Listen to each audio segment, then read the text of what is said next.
Hello everyone, and welcome back to the Board Game Co channel. I'm Professor Meg, and today we are sitting down with the one, the only Alex Radcliffe himself for a new channel series.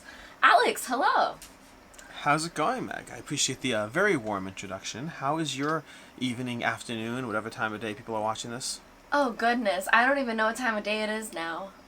It's been great. It's been a whirlwind. I have been traveling so much in the board game space, and on top of that doing things like live streaming, and doing videos, that it has been a little crazy.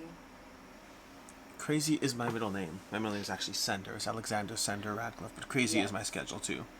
I was gonna say, crazy might be your schedule, but you're not that crazy. So, today, we are on a brand new show on the channel, and Alex, I believe you don't even know what it's going to be called yet. I have no idea. I mean, this is all your show. This is all your idea, your show, you're running it, you got the name. I mean, name does need to go through official Board Game Co approval before it gets slapped onto that thumbnail, but I'm confident that we can work something out. So you have the power of veto, but this is called That Is the Question. That is the question. To ask or not to ask, that is the question. Perhaps. We can play around with it. But this is all questions that are based around your series, To Back or Not to Back. So something that I thought was special about that series is not just how you speak about particular projects, but how you talk about crowdfunding in general. That I think that there are a lot of things that you think of, and just being in the space for so long, that you are prepared to be aware of when certain things come up, just from, you know, being bit before in certain ways and things like that. That I think that you have a lot of knowledge that you can share with people that they don't even know what to ask until they're asking it. Sounds intriguing. I'm always down for any conversations around anything. One thing that is tricky about doing the To Back or Not to Back show for so long is you fall into patterns of the balance of wanting to say things that you think people should know, but not wanting to repeat things that you said again and again and again every single show for the past 3 years. Like, some things feel repetitive, and to some of my viewers it will be, but to others it's the first time they're watching. Yeah, I think that's something that's really crazy about content creation in general, is that no matter how many times you say something, someone hasn't heard it, but you're not sure how many times is too many times to be reminding people about certain things. 42 is the number. Yes, always. So, jumping right into it, this video series is going to be a conversation with both your YouTube subscribers, your Patreons, and people that you might know. One of our questions is submitted by Professor Meg herself. So we are just going to go through these if you're ready, and yeah. I'm ready to go. I've cracked my theoretical knuckles. I've twitched my theoretical... What does that thing do when you not break your neck, not snap your neck, but you prep for something with your, I was gonna say you crick muscles. your neck, but when you crick your neck, that's bad. That's a bad thing. I know what you mean. Yeah, I got the visual cue, but I started to say it and I fell apart. So I did that thing with my neck, theoretically speaking. Physical effort thing happened. Yes. So Ribby00 says, your Worms impression was spot on, and a lot of people loved your Worms impression. I did see that. I actually had it on my list to... This is how self-conscious I am about certain things I do. I've had it on my mental list to rewatch the video and find the Worms impressions to figure out whether the multiple people who liked the Worms impressions were being sarcastic or not, because I'm like, I didn't think it was that good when I was doing it. Not really, but when I was doing the Worms impression, I can't remember what I did, I can't remember what I said, but I just remember thinking, that wasn't it. And multiple people were like, you got it, it was great. And I was like, oh, well, really? Maybe? I don't know. It's like the Worms impression with an Alex skin over it. Or it's still Alex underneath. So I thought that you would think this is just important to know, but KM Reviews said, for Cat in the Box, if you want the expansions, they do have print-and-play version for the normal size. So, the print-and-play, I wasn't aware of that when I filmed the video, but the print-and-play, the concept that they have print-and-play versions is nice, but I think that, speaking for myself, I am somebody who does not engage in print-and-play components, and I think a large percentage of gamers don't. It just doesn't feel as good, it doesn't feel as premium, and I'm not going to I'm skeptical that I will use or benefit from the print and play aspects of the expansions to Cat in the Box for the regular version. I think it is nice that they have these expansions for the large version. I would happily pay for them and to have them in a premium component in the regular version, but print and play feels like a halfway, here you go kind of thing, but it still feels like they're really directing players to that larger version. And I like the fact that the larger version exists. I don't love the fact that a small box game, if you really want the full experience, you have to go large box. Yeah, I completely agree. Cat in the Box is a game that I really love, and for me, part of the appeal was playing it at a convention and being able to pack it anywhere and just bring it along to have a lot of fun with your friends. So, I completely agree with that one. Sebastian, oh gosh, sorry Sebastian. Sebastian Wilsinski, I think that's actually right, 86, said, Can this Q&A also be used to submit games for next week's To Back or Not To Back? So that's ultimately a question for you, Alex, because he did shout out a particular game, which is Isofarian Guard's second print in Ivian, Season 3. But, in general, we want to know what you'd like this, conversation to look like. Sure. So as far as the conversation aspect, first of all, you can definitely use this to back and not to back. You have to use this Q&A to ask for games for next week. The reality is that most of the time I will be covering games when they come out that first week. Most of the time. But there are certainly times when I don't, for any number of reasons. Sometimes a game somehow missed my radar. That does happen. It's infrequent, but sometimes a game just doesn't go through all the checks I have to cover a game. And so asking for it kind of ensures or makes it much, much more likely that I'll cover it. Sometimes it's because I don't know if there's enough interest in the game. If a game has 120 people backing it, I may not cover it because I don't know if I want to waste a whole lot of people's time for a game that doesn't seem to be pulling enough attention. And having 2 people ask for that game will totally change my perception of whether it's worth covering. And so yes, definitely feel free to use this conversation for that. To answer the other question about what this Q&A can be. So first of all, Meg, that's more your show than mine. But I'll say on my end, I'm kind of here for anything. People who want to use this to ask questions about To Back or Not To Back, about the games that I covered. People who want to probe a little deeper into an aspect of a game I may not have focused or spent enough time on. People who didn't feel they got a good, sense of value around a game and they want to ask more about that. People who want to know what's coming up next week. People who want to ask questions about crowdfunding in general that have nothing to do with this week's episode. To me, this question is an opportunity. This video series is an opportunity to engage in the way you, the viewer, wants to engage further. Whatever you're already getting out of the back and not to back, great. And whatever other content we're doing across the week, great. But if you want that back and forth about a little bit more in detail, this is an opportunity to all but guarantee that your comments are being responded to effectively. Now, sorry, I have a cat I see the cat crossing across as we are talking. He's just trying to get to the window, I think, or to me. Uh-oh. Okay.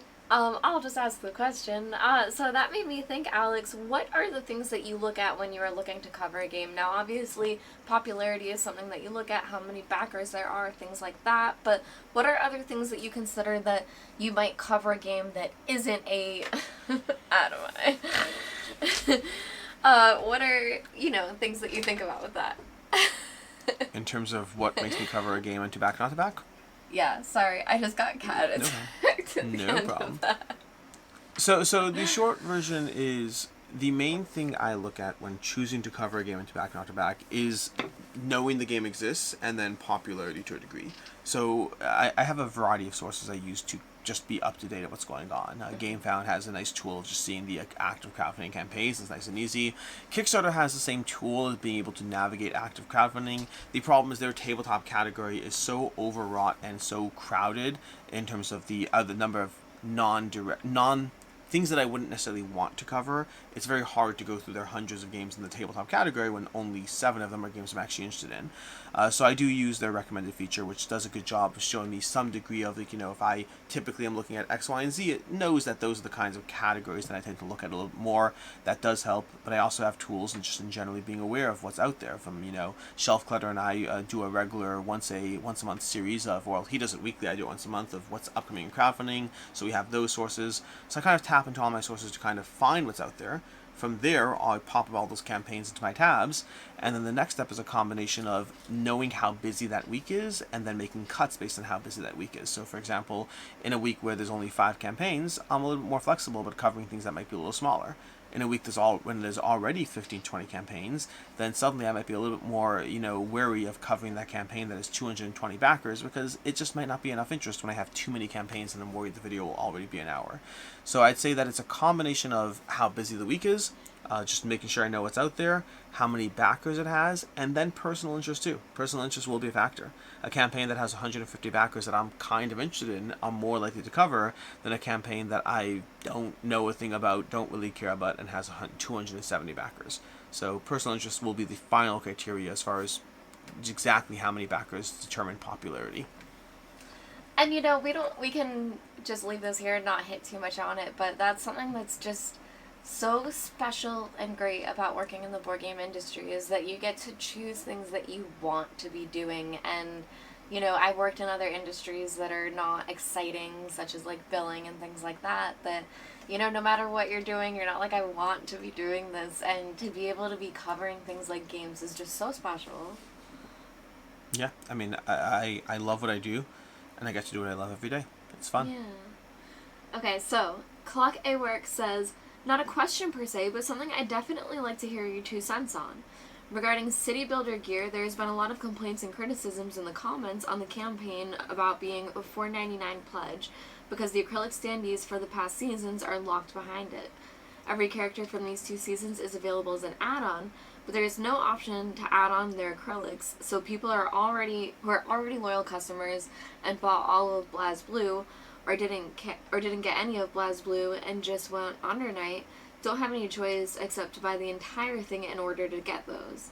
And Level 99 has completely ignored everyone mentioning it, so no matter how polite they are. I'm only interested in guilty gear, so I'm not affected, but it feels super scummy to me, and I haven't committed to backing yet because of it. Just wondering if you agree or have any insight. Feels bad when I actively want to give people money, but they're mistreating their other customers. Yeah, so just to quickly recap that for anyone who didn't fully follow, effectively, they are for this campaign, they have the game and they have the campaign, but they also have a product from previous campaigns that they're selling an additional level of acrylic standees for that thing, but only if you go all in. So effectively, anyone who previously bought these things in the past can't get the acrylic standees unless they rebuy the thing, which I agree with feels scummy. But I am going to be a bit more precise about that, because there's 2 aspects to it. One which I am more sympathetic to, and the other which I am less sympathetic to. Mm-hmm. The area which I'm less sympathetic to is their lack of responding to comments, because he's not wrong. If you look at the comments, there's not a ton of people asking about it, but there are definitely a handful of people who are asking about the acrylic standees, asking about what their plans are. And are they responding to other comments? They are responding very actively to other comments. They are in the comment section, they are engaging, but there's a specific section of these comments. I'm not saying they respond to everything, but all of the comments asking about the acrylic standees, from what I've seen, perhaps I missed some, are just unanswered. And I really don't like that. I really, really don't like that. Now, again, there's always possible caveats. The biggest caveat I can give is maybe they have plans that they're going to get to at some point, so they don't want to say, we're not going to deal with it, because something like that wouldn't be a stretch goal. To then have like a retail version or something like that. Yeah, it could be that they need like the ability to produce it on its own. Yeah, it likely wouldn't be a stretch goal, but it's possible that they might plan to add as an optional buy later. It might be that they didn't even think of it, and so like they're like, oh my gosh, what can we add it now? Like, I mean, it's such an oversight, but could we look into the options? But they have to actually get those numbers. Yeah, like devil's advocate, that's the only thing I can think is that they haven't answered yet because they want to give a better answer than what they already had. But to me, even that's the most generous thing I could think of, and possibly there's things I can't think of, and even if that's the most generous, then you should give an answer saying, hey, we're looking into options, we don't know if we're going to be able to give you the answer you want, but we are trying and we're looking into it. At the very least, that answers the question, and it shows a degree of effort, and then later when you come back to the table and you're like, we really tried, we just couldn't make it work, it at least feels like there was a degree of trying to make things work. So I still think that's the lack of engagement is the real thing I have the biggest problem with. The other aspect, which is whether it should be offered in general, I am much more sympathetic to. I still think it should be offered in any theoretical sense. Don't punish your previous backers and only allow the new people who are jumping on to get that thing. It feels not great. But I am more sympathetic to it in the sense that, for whatever reason, practically speaking, managing SKUs, managing different degrees of what you can sell and how you can sell it is very often a much more complicated conversation than people anticipate. The amount of just... I completely agree. Yeah. All right. Gregory is 9629 said, interested to hear your thoughts on shipping for crowdfunding these days, which is getting higher and higher. I know COVID, etc. impacted shipping costs, but shipping to places outside of the US rules out most games I would be interested in nowadays, for better or worse. So there are a few different parts of that. The first is international shipping in general, which just, practically speaking, can be very expensive very quickly. Mm-hmm. It just is what it is. It's not fun, it's not easy, but international shipping can cost an arm and a leg, and sometimes that just makes things something that you can't purchase because they can't sell it for less. They have to pay the shipping, but you can't buy it because it doesn't make sense to do so. And that's just a sucky situation in the nature of international shipping. I know recently Elf Creek had got themselves into a lot of hot water because Elf Creek was, on some of their older campaigns, they basically said, hey, we can't sell it for the price we told you because it's just so expensive. So domestic orders, I believe, they honored the pricing and they took a little bit of a hit. But then international orders are like, we just can't, sell it to you for $50 shipping, and now it's $127. I know we told you that, but we just can't. And so they had to deal with a lot of international backers and try to talk about trying to find that middle ground or charge the difference. I can only imagine being on the publisher side and having to deal with the world changing, like, due to something like a pandemic, and having to pivot completely and now roll in additional costs to their operations or however that works. Which is a great tangent to the second part of that question, which is the rise in everything, which is, as a publisher, you're not just dealing with the rise in costs. You're dealing with the terror of the unknown, the terror of this happened to so many companies, basically charged one price, and then the pandemic happened and the freight crisis happened, and suddenly there's another price, and they don't, like, what are they supposed to do? What are they supposed to do with that? They can't charge you too much beforehand, but if they charge you too little, they'll be eating that bill on the other end. Mm-hmm. A big part of the difference in price in crowdfunding nowadays will come down to the degree of publishers recognizing that they can't afford to take risks with margins. They can't afford to rely on, well, things will be the way they always were, because they no longer will be the way they always were. And you have to account for some degree of unknown in your pricing. You just have to. And that's just a sucky situation for everyone involved, because they want to give you the best price they can in order to try to get as many backers as possible while still making it financially reasonable. But if they do so, then they're taking the risk that a 2% bump will make them suddenly, be losing the shirt on their backs. They have to make decisions that unfortunately involve a degree of padding things a bit more, which is, for most of the industries, that's just how it works. During the freight crisis, one of the problems that happened during the freight crisis was that when container prices jumped from like $5,000 to a container to $25,000 to a container, you had companies that were making computer chips and being like, hey, we have like a 70% margin, we can afford to pay that extra. We don't want to, but we need our product, and so we'll pay that extra. Meanwhile, board game companies were like, we have to wait until like something is reasonably priced because we don't have those margins. Mm-hmm. Board games are a low margin industry, and that means that right now crowdfunding has shifted a drop to be giving them a slightly higher margin, more so out of a sense of fear than out of a sense of profit. And I think that's something that I've appreciated that you've brought up both for Kickstarter games and for purchasing games at conventions, that there is a shipping cost. So whether you're getting a game that you can get for free at a convention because you can drive it home to Canada or something like that, versus buying it on Kickstarter versus retail, if there isn't like many things to get for a reason to back it, I think that that's something that I've always appreciated that you're really honest about. Yeah, I try.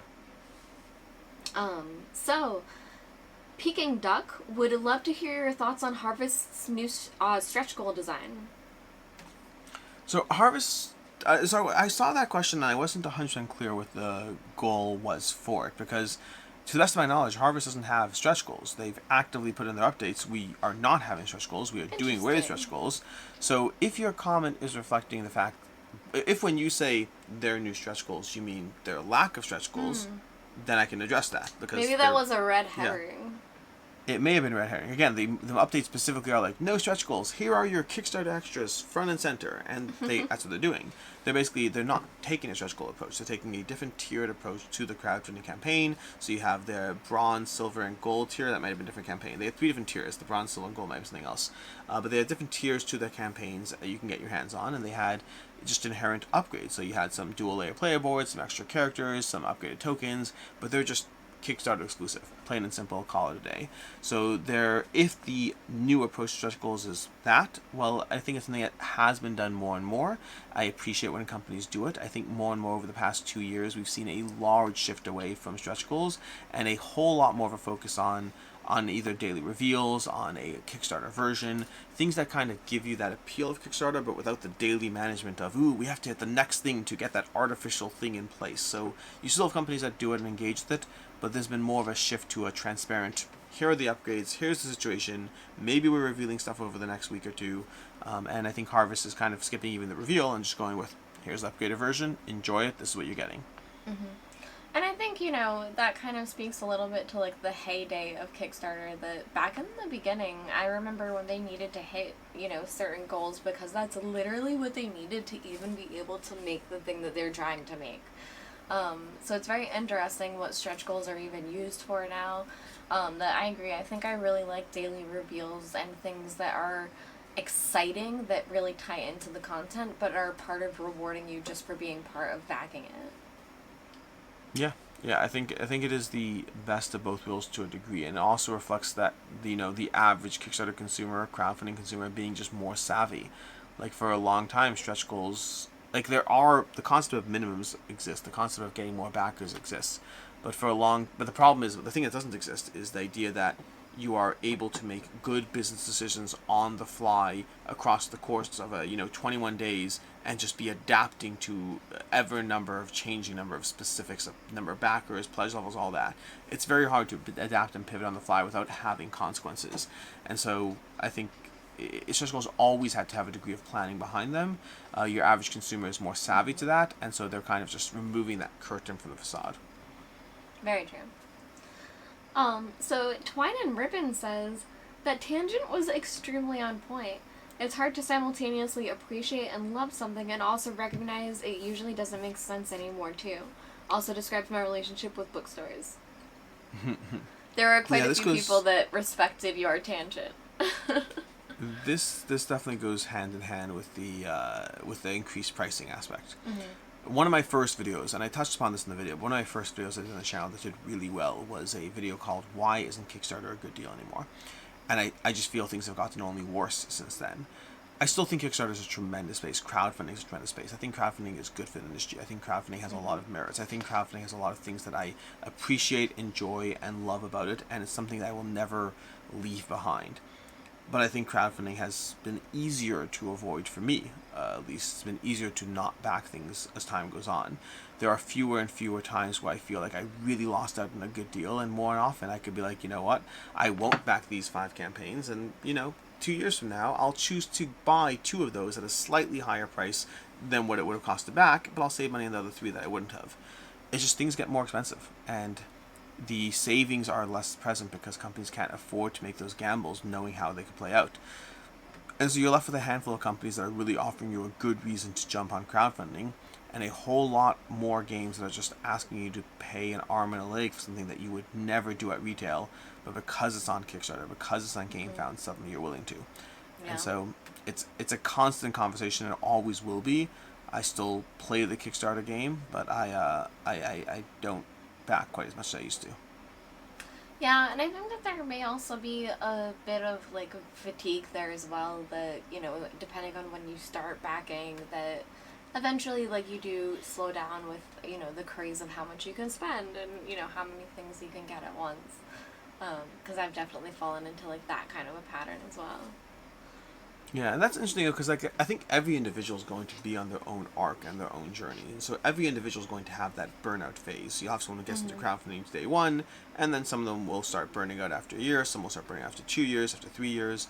All that's interesting though, but like in theory, crowdfunding's been going on long enough that arc shouldn't change dramatically, assuming you have a relatively number of relatively the same number of people entering crowdfunding every year, that arc's just going to be a natural arc that just adjusts over time. It's an arc that's present in every industry in every way, from the YouTubers you watch, from the TV shows you start, from the games you back, and any of those things. So I think it's a lot of factors. One thing I've always talked about is in general that you also have people. You also have natural drop off in ways that we don't necessarily see, but is present. So, for example, I as a backer, get a company who reaches out and says, "We're so sorry, we have to charge an extra $20 because of shipping," and I'm like, "Okay, I'm still gonna back games." And that happens once, and I keep backing games. But the problem is, out of the 100 people that backed a game, 3 of them decide they're not backing any more games because of that $20. Another company reaches out and does the exact same thing, and I'm like, I'm still backing games. Like, I get it, it's fine, I'm still backing games. Right. But 5 more people from that initial 100 stop backing. Meaning the average pool, while the large pool of people will be the same and continue their behavior, every single instance of something along the way will knock a few people off that train, and we're like, whatever, it's a big deal. $20, I spend $5,000 a year on board games. So, like, for a lot of people, you just kind of see your own process, but other people are getting hit with the disappointments, those frustrations. I saw somebody today on Facebook that they backed Vindication, I believe, from Orange Nebula, and the delays have them so frustrated that they're like, I don't even want to own this game. I'm going to look at the game and it's going to make me frustrated at everyone.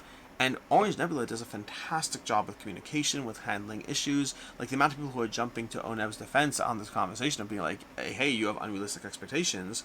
That's first of all, kudos to Oneb. And they're also still handling that guy's problems and all that.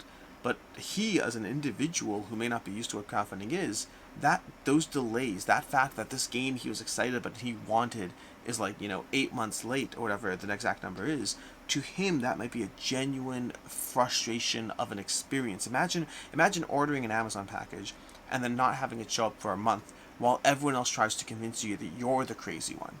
Like, that could be frustrating beyond belief. And so I understand that every individual is going to have their own experience. Wow, that's like a really good way to put it. That would be insane. It is. If you're not used to it, if you're not used to what it is, it's insanity. And a very expensive Amazon package. Yeah.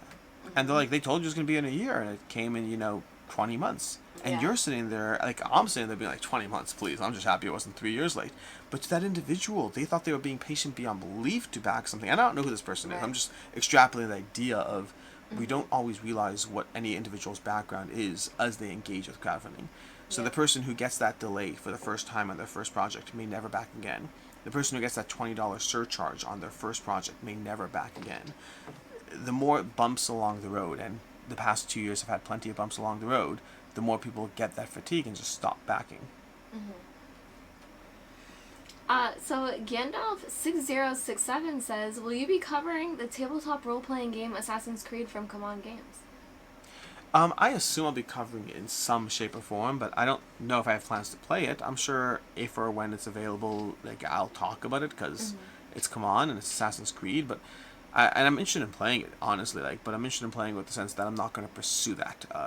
If it happens to work out that I can play the RPG, great. I like Assassin's Creed, and I'm happy to try RPGs. Did you play any of the video games? I played a lot of video games. I played Assassin's Creed 1, Assassin's Creed 2, Assassin's Creed 3. I played parts of Black Flag, parts of the Revolutionary one, which I think was 3. I played parts of the Egyptian one. I think I finished 3 of them, and then have dabbled in 3 others. Wow. Okay. And Trillies says, love the videos, curious to see if you've seen Lands of the Mesozoic. Found it by accident and it looks really fun, plus the art is outstanding. Do you know that game? Yes, Lands of the Mesozoic, going to an earlier question in the show, is one that I cut from the show this week because of time. And so actually kind of adds an interesting layer to that question, which is, not only did I cut it from the show probably because of time, though, sorry, I should rephrase that. I cut it from the show because of time and because of backers, but also with the mindfulness that campaign's still going for another 3 weeks, meaning so it might be able to cover it. Exactly. And that's something that I do as well, doing these shows when I'm making decisions about cutting things. Sometimes I won't necessarily cut it, but I'll be like, I won't cover it this week, but depending how the next week goes, I'll cover it.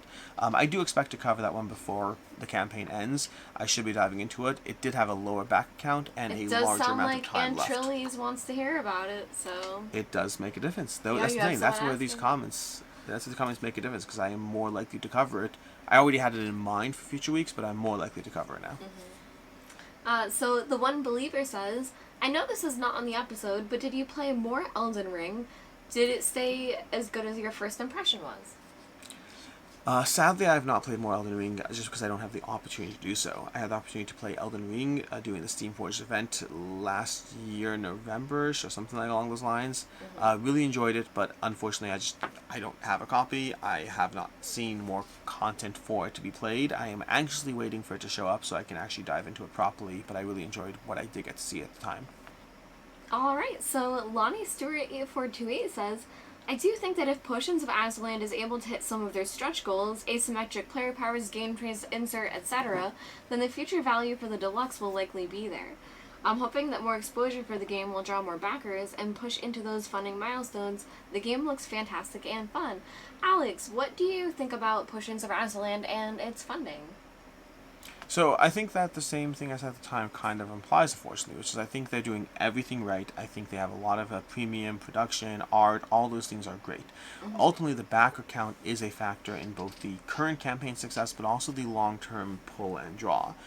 Once something goes on crowdfunding and isn't pulling people in as much initially, whatever those reasons could be, the reasons could be price point, the reasons could be visuals, the reasons could be lack of confidence in a new company, but whatever degree of potential there are. We're talking about, I mean, again, Kickstarter is fascinating. GameHunt's fascinating. You could have new campaigns from new creators that are making $200,000, $500,000, or $1 million.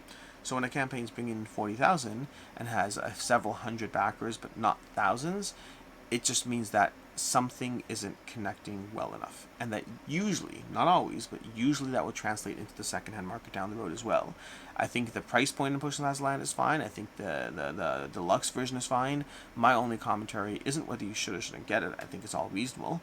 My commentary is more about the nature of paying those prices and hoping that it's catching enough of the public eye that if it isn't a game for you down the road, if you are trying to get rid of it for one reason or another, I am skeptical you'll get your full money back just based on the fact that the current demand isn't there. We live in a world of such a degree of evolving cycles of games. And so when a game hits crowdfunding, there's a degree of interest and buzz and attention. The problem is when a game lands, there's also interest and buzz and attention because you see it on your 14 Facebook feeds and your this group and your that group and BGG, and it starts hitting the BGG hot news. There's a new degree of resurged interest in a game, and that's one of the things that drives the secondhand market. People who missed out the first time round, and they're like, okay, great, I want it. The problem is, if the game only has 600 people who backed it, it's less likely to hit the BGG hotness. It's less likely to be showing up in everyone's feed. The lack of interest the first time round translates into a lack of interest the second time round, and translates into less of a secondary market buzz as people desperately try to hunt down the game. I think the game looks fantastic. I think they're doing everything right. I think you're less likely to see a large degree of return on it. That's fair. Shockwave Masta said, what is your opinion in terms of the value back on Peacemakers?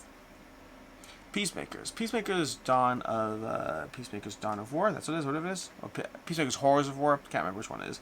I think it was the Dawn of the Peacemakers, and now it's Peacemakers Horrors of War. That's the re-implementation. I think it's overall a good value. Overall, it's very reasonably priced for the amount of game you're getting out of the system. I don't know. Same kind of conversation as far as how much interest is there. I think they're doing fine. They're doing a little better than Potions of Aslan, but nothing crazy. If I recall correctly, they're somewhere in the range of just shy of 100,000 right now, which is again good but not amazing. So I think it is a good amount of game for a good price point. It could hold its value. I think I'm more inclined to believe it will, just because they are going to have a very low degree of availability. If you look at their last game, Lands of Galzir, that one's selling for well over what people have paid for it because you just can't get your hands in it. So even though it wasn't an incredibly successful campaign, you just can't get your hands in it. So I think it's going to be a reasonable back. I don't think you're making a ton of money on it, but if you're on the fence, it's a reasonable back. Alright, and our last question for today, Joe Huddleston says, a number of things have pushed me away from the wilderness. It's an incredibly ambitious and expensive endeavor for a developer's first game, even after a price cut, which isn't necessarily a deal breaker, but the rest of the red flags make it important. There were no gameplay videos when the campaign launched, and when they did add one, it was a playthrough they had done themselves, and everyone looked bored. There are also a number of spelling mistakes in the campaign, which I get that English isn't their native language, but that means that they should get someone to proofread it. Also, the developers have apparently already abandoned the campaign. They haven't posted in the comments or updates in almost 2 weeks. This is the second attempt at launching the game. I seriously doubt they come back from a third attempt. Do you know about this, Alex, and what are your thoughts on this? So a lot of things to cover there, some easier than others. Regarding typos on the campaign page or things like that, I've frequently seen that held up as an example of like, well, if they didn't cover the typos on the campaign page, what will the game be like and whatnot? Mm-hmm. And that answer is both true and not true. It's true because if you didn't do your due diligence in one area, we can't trust that you're going to do your due diligence in another. It's also not true because paying for that extra level of eyes and attention on the campaign page is not the same as paying for it in the actual final product. That's where the proofreading matters the most. And that goes back to the need for crowdfunding, is that you have this project and, once upon a time with Kickstarter, projects were in the middle of production and not finalized at all, and you didn't have these versions that people expected. Yeah, so I agree with the concern for Red Flag while not being overly concerned. The lack of content out there, the fact that the only gameplay they have, any content at all, is a single playthrough from their own team, I agree that's a cause for minor concern about the nature of exposure, but who are they sending this out to, who's getting their hands on this, or are we all just supposed to trust that it's just a great game just from what the animated graphics we're seeing on the campaign page. But to me, the biggest flag, the biggest issue is just that they are not there. They are literally not there. There are no updates. They're not responding to comments. They do not exist. The funding has dipped. The funding has dipped day by day, slowly but surely. Yeah, and that would frankly, make me very nervous as a backer if they're not answering to anything during their campaign. Yeah. Like, that's the biggest go time there is. Like, even for creators that have other jobs, other full-time jobs, things like that, they know during the campaign this is the most important time to be responding. Yeah. Yeah, I'd be concerned for the backers who are presently there, except as of right now, they're simply not going to fund, so there's nothing to be concerned about. But the idea that they've had this campaign up for over a week and they have not responded to a single comment or posted an update at all is shocking. Like, shocking to the point. It's one of those times where you think to yourself, well, I hope something bad happened, because otherwise there's no excuse for this. Well, obviously not hoping something bad happened. It's like, the classic, the mother being like, if you call for me again, you better be hurt upstairs. Like, no one actually wants them to be hurt. But the idea that the only real excuse here is an actual sense of urgency. I don't know what's going on. I haven't seen anything like this in a long time for a campaign to have, like, not the tremendous amount of funding, but to have $20,000 of funding and to have the creators not exist is baffling. All right, everyone, and that was actually so many questions I had to cut us off. We actually didn't get to ask the Professor Meg question, so I guess we'll have to save that for next week.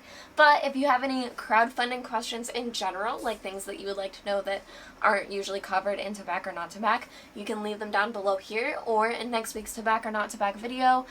This show will obviously depend on To Back or Not To Back being posted, so if there's ever a week without it being posted, this will not go up.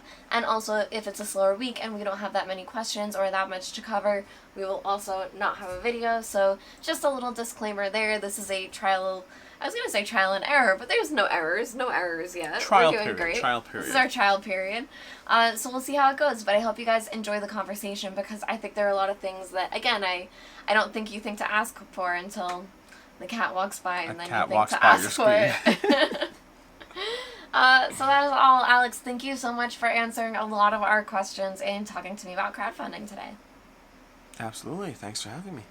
All right. Have a good one, everybody. Goodbye.